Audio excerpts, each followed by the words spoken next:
of them were illiterate, as was the majority of the population, the black population of that time. The Army offered something that they could not get outside of it, an education. Chaplains in the black units, they were there not because of the men's spiritual sake. They were there to teach the men the rudiments of reading and writing. It's not for their spiritual well-being. So these soldiers that were illiterate, either they were white or black, had no choice but to go to the post schools that were generally run by the post or regimental chaplains for their education. And as we progress in time, by the late 1880s, in the 1890s, you had a lot of black men that joined the United States Army that were literate. Some had high school educations, some had a little bit less, some even had college educations.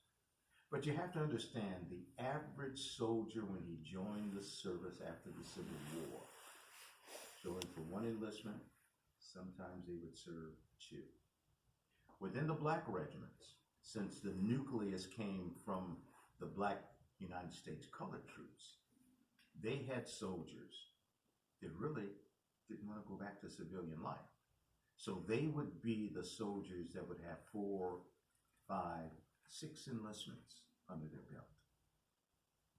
And as time went on, these soldiers would help write the history and tell who these men literally were. And you have to always remember, we were just humans. We did good things, we did not things, and we did indifferent things, no different than anyone else. We did not have wings, we did not fly, we were just people. That is the story of who these men really were. And by reading their letters, by looking at the thousands of pictures my grandfather took of these men, you'll see the dignity, the honor that these men were. And we ranged, as you know, from almost light to very dark, dark black. Did we have clashes over that? In some communities, yes. In the military, no. Okay. So talk about, you did mention, I learned for your grandfather and his, taking photos of the Buffalo Soldiers. Just talk about some of those images and when you first saw them and just what they mean to you today.